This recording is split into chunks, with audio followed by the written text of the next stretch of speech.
یا اللہ یا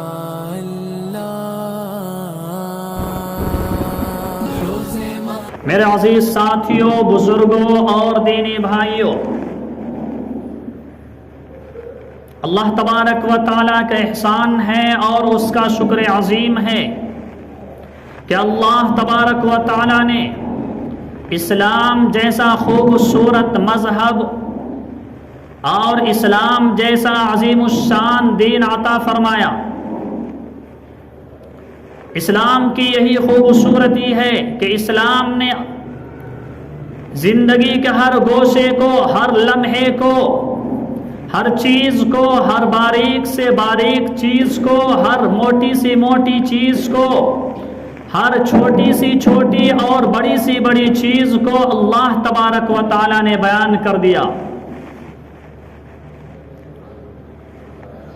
اللہ تبارک و تعالیٰ نے قرآن کریم میں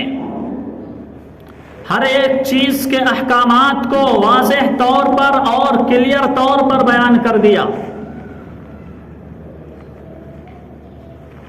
اللہ تبارک و تعالیٰ نے قرآن کریم میں ارشاد فرمایا، قُل لِّلْمُؤْمِنِينَ يَغُضُّوا مِنْ أَبْصَارِهِمْ وَيَحْفَظُوا فُرُوجَهُمْ ذَلِكَ أَزْكَىٰ لَهُمْ إِنَّ اللَّهَ خَبِيرٌ بِمَا تَعْمَلُونَ کہ مومن مردوں سے کہہ دو کہ وہ اپنے نگاہوں کو نیچی رکھیں۔ قُل لِّلْمُؤْمِنِينَ يَغُضُّوا مِنْ أَبْصَارِهِمْ وَيَحْفَظُوا فُرُوجَهُمْ کہ وہ اپنی نگاہوں کو نیچی رکھیں، وَيَحْفَظُوا فُرُوجَهُمْ اور اپنی شرمگاہوں کی حفاظت کریں۔ اللہ تبارک و تعالیٰ نے جہاں اسلام میں عورتوں کو پردے کا حکم فرمایا، وہیں پر اللہ تبارک و تعالیٰ نے مردوں کو بھی یہ حکم فرمایا کہ جب تم راستے میں چلو، جب تم کہیں جا رہے ہو، جب تم راستے میں سفر کر رہے ہو تو اپنی نگاہوں کو نیچے رکھو، کہیں تمہاری نگاہ کسی عورت پر، کسی غیر محرم پر نظر نہ پڑ جائے، کہیں تمہاری نظر کسی غیر محرم پر نہ پڑ جائے، کیونکہ النظر سہم من سہام الشیطان، نظر شیطان کے تیروں میں سے ایک تیر ہے۔ جب نظر پڑتی ہے، نظر سے گناہ کی ابتدا ہوتی ہے، آدمی نظر کی وجہ سے گناہ کے دلدل میں پھنستا چلا جاتا ہے۔ اس وجہ سے اللہ تبارک و تعالیٰ نے قرآن کریم میں ارشاد فرمایا، قُل لِّلْمُؤْمِنِينَ يَغُضُّوا مِنْ أَبْصَارِهِمْ وَيَحْفَظُوا فُرُوجَهُمْ کہ مومن مردوں سے کہہ دو کہ وہ اپنی نگاہوں کی حفاظت کرے اور اپنی شرمگاہوں کی بھی حفاظت کرے۔ اسلام سے پہلے جب دین اسلام اس روئے زمین پر نہیں آیا تھا، جب جناب محمد الرسول اللہ صلی اللہ علیہ وسلم پر قرآن کریم کا نازل ہونا شروع نہیں ہوا تھا، جب اللہ تبارک و تعالیٰ کے محبوب جناب محمد الرسول اللہ نے نبوت کا اعلان نہیں کیا تھا، اسلام سے قبل، اسلام سے پہلے دنیا میں عورتوں کی کوئی حیثیت نہیں تھی، کوئی اہمیت نہیں تھی، بلکہ عورتوں کو بازاروں میں سامانوں کی طرح اور دیگر چیزیں جس طرح بازاروں میں بکتی ہے، اسی طرح عورتوں کو بھی بیچا جاتا تھا، عورتوں کی بھی بولی لگائی جاتی تھی، عورتوں کی بھی خرید و فروخت ہوا کرتا تھا۔ اسلام سے پہلے عورتوں کی کوئی حیثیت اور کوئی حقیقت اور کوئی اہمیت نہیں تھی، لیکن جب اللہ کے رسول صلی اللہ علیہ وسلم نے نبوت کا اعلان کیا اور یہ اعلان کیا کہ جب اللہ کے رسول صلی اللہ علیہ وسلم نے کہا کہ عورتیں خانہ، عورتوں کی عزت خانہ کعبہ کی عزت سے بھی زیادہ محترم ہے اور زیادہ اہمیت کے حامل ہے۔ اللہ کے رسول صلی اللہ علیہ وسلم کے زمانے میں یمن کے کچھ لوگ قیدی بنا کر لائے گئے مدینہ منورہ۔ اللہ کے رسول صلی اللہ علیہ وسلم کے زمانے میں یمن کے کچھ عورتوں کو اور کچھ مردوں کو قیدی بنا کر لائے گئے، انہی عورتوں میں حاتم طائی کی بیٹی بھی موجود تھی۔ تو اللہ کے رسول صلی اللہ علیہ وسلم کی نگاہ جب اس عورت پر پڑی، جب حاتم طائی کی بیٹی پر پڑی، تو اللہ کے رسول صلی اللہ علیہ وسلم نے اپنی چادر صحابہ کرام کو دیا اور کہا یہ اس عورت کے جسم پر ڈال دو، اس عورت کے سر پر ڈال دو۔ صحابہ کرام نے کہا اے اللہ کے رسول، یہ تو دشمن کی بیٹی ہے، آپ ان کے جسم پر، آپ ان کے سر پر کیوں چادر ڈال رہے ہیں؟ تو اللہ کے رسول صلی اللہ علیہ وسلم نے کہا بیٹی چاہے دشمن کی ہو چاہے دوست کی ہو، بیٹی تو بیٹی ہوا کرتی ہے۔ دشمن کی بیٹی پر بھی اللہ کے رسول صلی اللہ علیہ وسلم نے اپنی چادر مطہرہ، اپنی پاک چادر اس کے جسم پر ڈالا اور دنیا کو یہ پیغام دیا، دنیا کو یہ میسج دیا اور دنیا والوں کو یہ بتایا کہ چاہے بیٹی دشمن کی ہو چاہے دوست کی ہو، چاہے عورت چاہے غیر کی ہو، چاہے اپنے مسلمان کی عورت ہو، وہ عورت محترم ہے اور قابل عزت ہے۔ جب اسلام آیا تو اسلام نے یہ پیغام دیا، لیکن اسلام سے پہلے عورتوں کو زندہ درگور کر دیا جاتا تھا، زندہ دفن کر دیا جاتا تھا۔ عورتوں کے ماہواری کے کچھ ایام ہوتے ہیں، ان ایام میں یہود و نصارہ آج بھی اور اس زمانے میں یعنی اسلام کے آنے سے پہلے بھی جب ماہواری کے ایام آیا کرتے تھے تو عورتوں کو جنگل میں چھوڑ کر آ جایا کرتے تھے اور ان کے ہاتھ سے کھانا تک نہیں کھاتے تھے اور یہ کہتے تھے کہ اگر یہ عورت کسی کپڑے کو چھو لے تو وہ کپڑا ناپاک ہو جائے گا، یہ عورت اگر کسی برتن کو ٹچ کر دے تو وہ برتن ناپاک ہو جائے گا۔ لیکن اسلام نے کہا نہیں، ان ایام میں ناپاک تو ضرور ہوتی ہے لیکن وہ کھانا بھی پکا سکتی ہے، کپڑے بھی دھو سکتی ہے اور کپڑے کو چھو بھی سکتی ہے، اس سے کپڑا اور کھانا ناپاک نہیں ہوتا ہے۔ اسلام نے عورت کو مقام دیا اور عزت دی۔ لیکن میرے عزیزوں، افسوس کی بات ہے کہ اسلام دشمن طاقتوں نے عورتوں کو پھر بازار میں نیلام کرنا شروع کر دیا، عورتوں کو بازاروں میں پھر بیچنا اور ان کی خرید و فروخت شروع کر دی۔ اللہ کے رسول صلی اللہ علیہ وسلم نے ارشاد فرمایا، مسلم شریف کی روایت ہے، نساء کاسیات عاریات مائلات ممیلات۔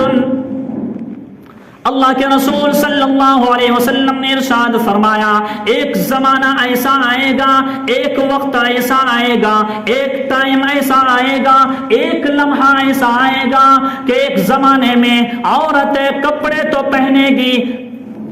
دکھنے میں تو ایسا معلوم ہوگا کہ کپڑے پہنی ہوئی ہے، نظر تو آئے گا کہ کپڑے پہن کر جا رہی ہے،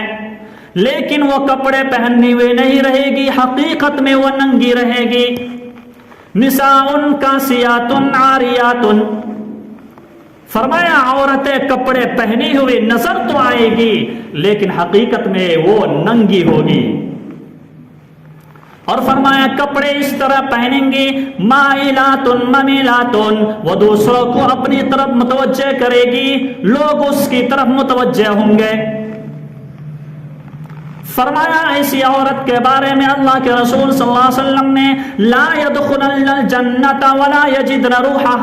ریحها، فرمایا کہ ایسی عورتیں جنت میں داخل ہونا تو دور کی بات، ولا يجدن ریحها، فرمایا ایسی عورتیں جنت کی خوشبو تک نہ سونگھ سکے گی۔ فرمایا ایسی عورتیں جو بن سور کر بازار میں نکلتی ہے، جو بن سور کے اپنے گھروں سے نکلتی ہے، جو لوگوں کو اپنی طرف متوجہ کرتی ہے، خوشبو لگا کر نکلتی ہے، فرمایا کہ ایسی عورتیں جنت میں داخل ہونا تو اس کے لیے بہت دور کی بات ہے، ولا یجدن ریحها، فرمایا ایسی عورتیں جنت کی خوشبو تک نہیں سونگھ سکے گی۔ میرے عزیزوں، کیا آج ہمارے سماج میں یہ نہیں ہو رہا ہے؟ برقعے آج کل کیسے آ رہے ہیں؟ کڑائی والے برقعے۔ آپ کسی شہر کے برقعے کو دیکھ لیجئے، پھول پتیاں لگی ہوئی ہے برقعے میں، اس میں قسم قسم کے پتھر لگے ہوئے ہیں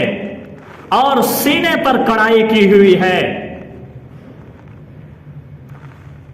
ایسے برقعے پہن کر 65 سال کی بڈھی بھی 18 سال کی لڑکی کی طرح نظر آتی ہے۔ برقع پہننے کا کوئی مطلب اور معنی ہی نہیں نکلتا ہے۔ برقعے کا مطلب تو یہ ہے کہ اس سے پردہ دری ہو جائے، اس سے ہمارا ستر چھپ جائے، اس سے ہماری ستر پوشی ہو جائے، ہم کسی مرد کو ہمارے جسم مردوں کو نظر نہ آئے، غیر محرم آدمیوں کو نظر نہ آئے۔ برقعے کا مطلب یہ ہے۔ آج کے زمانے کا واقعہ ہے اور حقیقت ہے یہ۔ ایک عورت 65 سال کی بوڑھیا عورت کہیں جا رہی تھی اور آج کے زمانہ فیشن زدہ برقع پہن کر جا رہی تھی، اس کے پیچھے ایک 18 سال کا نوجوان لگ گیا۔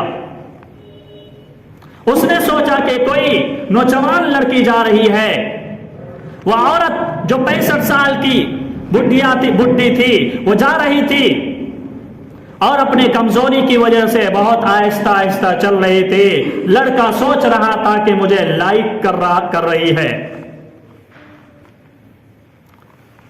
جب کچھ دور گئی تو عورت کو یہ محسوس ہوا کہ میرا کوئی پیچھا کر رہا ہے۔ عورت رک گئی۔ عورت نے کہا،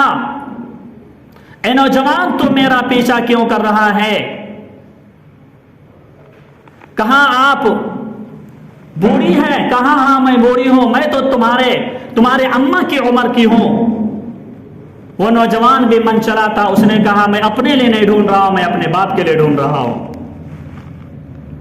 تو آج کل کے برقعے اس طرح آ رہے ہیں، تو اللہ کے رسول صلی اللہ علیہ وسلم نے ارشاد فرمایا، ہن کاسیات عاریات، فرمایا ایک زمانہ آئے گا کہ عورتیں ایسی چست لباس اور باریک لباس اور خوبصورت ڈیزائن والے لباس پہنیں گے اور بہت ہی باریک لباس پہنیں گے۔ لباس تو پہنے ہوئے ہوں گے لیکن حقیقت میں وہ ننگی ہوں گے۔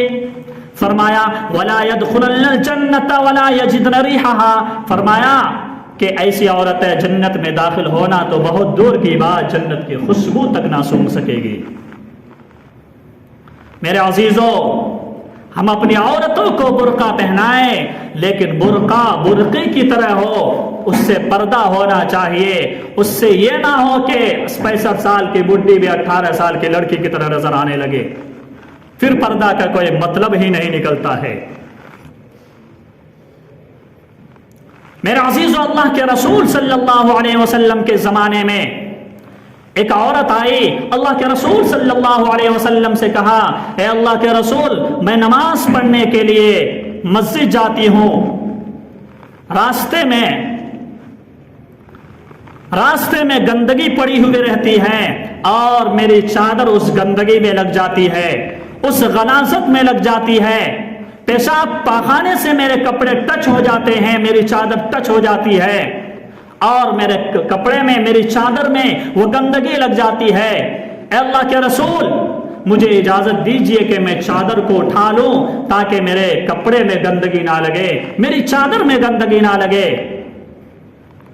تو اللہ کے رسول صلی اللہ علیہ وسلم نے کہا، اگر آپ بیچ سے گزر رہی ہو اور آپ کے کپڑے میں گندگی لگ رہی ہو تو بائیں طرف سے گزر کر چلی جاؤ۔ تو اس عورت نے کہا، اے اللہ کے رسول، بائیں طرف بھی مرد بیٹھے ہوئے ہوتے ہیں۔ تو اللہ کے رسول صلی اللہ علیہ وسلم نے کہا، دائیں طرف سے گزر جاؤ۔ تو اس عورت نے کہا، اے اللہ کے رسول، دائیں طرف بھی مرد موجود ہوتے ہیں۔ تو اللہ کے رسول صلی اللہ علیہ وسلم نے کہا، آپ کو چادر اٹھانے کی ضرورت نہیں ہے، آپ کو چادر اٹھانے کی اجازت نہیں ہے، اسی گندگی کے ساتھ تم آگے بڑھ جاؤ۔ جب آگے تم بڑھ جاؤ گے تو آگے مٹی پڑی رہے گی، اس مٹی سے تمہاری چادر لگے گی، تمہاری چادر ٹچ کرے گی، جس کی بنا پر آپ کے کپڑے میں جو گندگی لگی ہے وہ کپڑا مٹی میں لگنے کی وجہ سے پاک ہو جائے گا، چادر پاک ہو جائے گی۔ اللہ کے رسول صلی اللہ علیہ وسلم نے کہا کہ مردوں کے سامنے اور جب تم باہر نکلو تو چادر اٹھانے کی اجازت نہیں، چاہے تمہاری چادر میں گندگی لگ جائے۔ لیکن آج کیا ہو رہا ہے میرے عزیزو؟ اللہ کے رسول صلی اللہ علیہ وسلم نے ارشاد فرمایا جب بچہ 10 سال کے عمر کو ہو، جب 7 سال کی عمر ہو جائے تو اس کو نماز کا حکم کرو، اور جب 10 سال کی عمر ہو جائے تو فرمایا کہ نماز نہ پڑھنے پر اس کی پٹائی کرو۔ یعنی مطلب یہ ہوا کہ جب 10 سال کی عمر ہو جائے تو اسلام کے سارے احکام اس پر لاگو ہونے شروع ہو جاتے ہیں، چاہے وہ نماز کے ہو، چاہے روزے کے ہو، چاہے پردے کے ہو، چاہے برقعے کے ہو، سارے کے سارے احکام اس پر لازم اور لاگو ہونا شروع ہو جاتے ہیں، لازم ہونا شروع ہو جاتے ہیں جب وہ اس کی عمر 10 سال ہو جائے۔ اور آج کل کے ماحول میں جبکہ گھر گھر موبائل ہو اور گھر گھر ٹی وی لگی ہوئی ہو، اور گھر گھر کی بات چھوڑو، بچے کے ہاتھ میں، بڑوں کے ہاتھ میں موبائل ہو اور اس میں فحش پکچر اور فحش فلمیں دیکھی جا رہی ہو، تو میرے عزیزو وقت سے پہلے بچے اور بچیاں بالغ ہو جا رہے ہیں۔ اس وجہ سے میرے عزیزو اسلام نے کہا کہ جب 10 سال کی عمر ہو جائے تو اس کو پردے کا بھی حکم کرو اور نماز کا بھی حکم کرو۔ آج کل پردے کا یہ حال ہے کہ بہت سارے لوگوں کو یہی نہیں معلوم ہے کہ پردے کس سے کرنا ہے اور کس سے نہیں کرنا ہے، عورتوں کو کس سے پردے کرانا چاہیے اور کس سے نہیں کرانا چاہیے یہی نہیں معلوم ہے۔ اللہ کے رسول صلی اللہ علیہ وسلم نے ارشاد فرمایا افرائیت الحم، ایک صحابی اللہ کے رسول صلی اللہ علیہ وسلم کے پاس آئے، اس صحابی نے کہا اے اللہ کے رسول مجھے بتائیے دیور کے بارے میں آپ کیا کہتے ہیں، کیا عورتوں کو ان سے پردہ کرنا چاہیے؟ کیا دیور کو بھاوج سے پردہ کرنا چاہیے یا نہیں کرنا چاہیے؟ اللہ کے رسول صلی اللہ علیہ وسلم سے اس صحابی نے کہا افرائیت الحم، اے اللہ کے رسول بتائیے تو صحیح دیور کے بارے میں آپ کا کیا خیال ہے، دیور کے بارے میں آپ کیا کہنا چاہتے ہیں، کیا دیور کو بھاوت سے پردہ کرنا چاہیے یا نہیں کرنا چاہیے؟ اللہ کے رسول صلی اللہ علیہ وسلم نے کہا الحم والموت، فرمایا دیور تو بھاوچ کے لیے موت کے مانند ہے۔ فرمایا دوسرے سے پردہ کرنے میں ذرا کوتاہی ہو جائے، کمی ہو جائے تو چلے گا، معاف کر دے گا اللہ تبارک و تعالی، لیکن دیور سے بھاوچ کے لیے پردہ کرنا لازم اور ضروری ہے، بلکہ فرمایا دیور تو بھاوچ کے لیے موت کے مانند ہے۔ جس طرح موت آنا ضروری ہے اسی طرح دیور سے بھاوچ کے لیے پردہ کرنا ضروری ہے۔ آج کل کیا ہو رہا، اس کا شوہر خود اپنی بیوی اپنے بھائی سے کہہ رہا ہے جاؤ بھابھی کو جاؤ بس سٹینڈ پہ چھوڑ کر چلے آؤ، جاؤ بازار میں ذرا شاپنگ کروا کے لے آؤ، جاؤ ذرا ان کو فلاں مقام پر فلاں جگہ سسرال چھوڑ کر آ جاؤ، میکے چھوڑ کر آ جاؤ۔ میرے عزیز اللہ کے رسول صلی اللہ علیہ وسلم نے فرمایا کہ جس دیور کو تم اپنی بیوی کے ساتھ بھیج کر شاپنگ کراتے ہو، جس دیور کو، جس بھائی کو تم بھیج کر سسرال اپنی بیوی کو بھجواتا ہو، اس کے بارے میں اللہ کے رسول صلی اللہ علیہ وسلم نے فرمایا افرائیت الحم والموت، فرمایا یہ دیور بھاوچ کے لیے موت کے مانند ہے، بلکہ فرمایا کہ بہت ہی ضروری ہے پردہ کرنا ان سے۔ یہ تو ادھر کی بات ہے، ادھر کا بھی یہی حال ہے۔ داماد سسرال گیا، سسر نے کہا جاؤ اپنی سالی کو اسکول چھوڑ کر چلے آؤ، جاؤ کالج چھوڑ دو ان کو، جس کی بنا پر میرے عزیزو حال یہ ہو رہا ہے، آپ شہر کا تجزیہ کر لیجئے، آپ گاؤں کا تجزیہ کر لیجئے، میں صرف اس جگہ کی بات نہیں کر رہا ہوں بلکہ پورے ہندوستان، پوری دنیا کی بات کر لیجئے کہ جس کی بنا پر حال یہ ہو رہا ہے کہ سالی اپنے بہنوئی کے ساتھ، اپنے بھائی جان کے ساتھ کہیں گئی اور وہیں سے فرار ہو گئی، وہیں سے کہیں اور چلی گئی، بھاگ گئی اور بیوی کو ڈیورس دے دیا۔ اور ادھر بھی یہی حال ہو رہا ہے، بھائی نے کہا اپنے چھوٹے بھائی سے کہ جاؤ بھابھی کو چھوڑ کر بس سٹینڈ پہ جاؤ، چلے آؤ، تو بھابھی کو بھی وہ لے کر، بھابھی کو ساتھ میں لے کر گیا اور اس کے ساتھ خود بھی چلا گیا۔ اسی وجہ سے اللہ کے رسول صلی اللہ علیہ وسلم نے فرمایا کہ بھاوچ دیور کے لیے موت کے مانند ہے اور دیور بھاوچ کے لیے موت کے مانند ہے۔ میرے عزیزو، آج یہ سماج میں ہو رہا ہے۔ سعودی عرب میں ایک شخص ٹیکسی ڈرائیور تھا، بھوپال کا رہنے والا۔ ایک مرتبہ ایسا ہوا کہ کوئی سواری نہیں ملی تھی، وہ آرام کر رہا تھا، ایک عورت آئی جو حمل سے تھی، اس کو تکلیف ہوئی، اس نے کہا کہ مجھے ذرا ہاسپٹل لے کر جاؤ۔ اس آدمی نے سوچا کہ میں خالی بیٹھا ہوں، سواری بھی نہیں ہے، چلو ان کو ہاسپٹل لے کر چلے جاتا ہوں۔ ہاسپٹل لے کر گئے، سعودی عرب کی بات ہے، ہاسپٹل لے کر گیا وہ ٹیکسی ڈرائیور، ہاسپٹل میں ایڈمٹ کرایا۔ اس کے بعد وہ ڈرائیور اپنے گھر چلا آیا۔ کچھ ہی دیر کے بعد ہاسپٹل والے نے کال کیا اور کہا کہ کہاں تم چلے گئے، تمہاری بیوی یہاں پر پریشان ہے، آپ کو لڑکا ہوا ہے۔ تو اس آدمی نے کہا کہ میری بیوی نہیں ہے، وہ تو کوئی اور ہے، میں تو صرف ایک ڈرائیور ہوں اور ٹیکسی چلاتا ہوں، جس کی بنا پر میں نے اس کو ہاسپٹل تک چھوڑ کر آیا۔ ہاسپٹل والے نے کہا جلدی آؤ یہاں پر، یہ تو آپ کو اپنا ہسبینڈ اور اپنا شوہر بتا رہی ہے۔ وہ ٹیکسی ڈرائیور آیا اور آنے کے بعد اس نے عورت سے لڑنا شروع کیا، کیا آپ نے یہ شور مچا رکھا کہ میں آپ کا شوہر ہوں؟ تو اس عورت نے ڈاکٹر سے کہا قسم خدا کہ یہی میرا شوہر ہے، کہا یہی میرا شوہر ہے۔ ڈاکٹر کو بھی غصہ آ گیا، ڈاکٹر نے کہا کہ جاؤ باہر میں جا کر لڑو، ہاسپٹل میں ہنگامہ اور شور برپا مت کرو، جاؤ یہاں سے۔ جیسے ہی وہ جانے لگی، اس سے ٹیکسی ڈرائیور نے کہا کہ میں اس کا شوہر نہیں ہوں، اور ڈاکٹر سے اس آدمی نے کہا کہ اگر آپ اس طرح میرے ساتھ کر رہے ہیں تو ہم دونوں کا ڈی این اے ٹیسٹ کروا لیا جائے تاکہ دودھ کا دودھ اور پانی کا پانی ہو جائے۔ ڈی این اے ٹیسٹ کرایا گیا، اس میں پتا چلا کہ یہ بیوی اس کی نہیں تھی، وہ شوہر اس کا نہیں تھا، وہ بیوی کسی اور کی تھی، یہ شوہر کسی اور کا تھا۔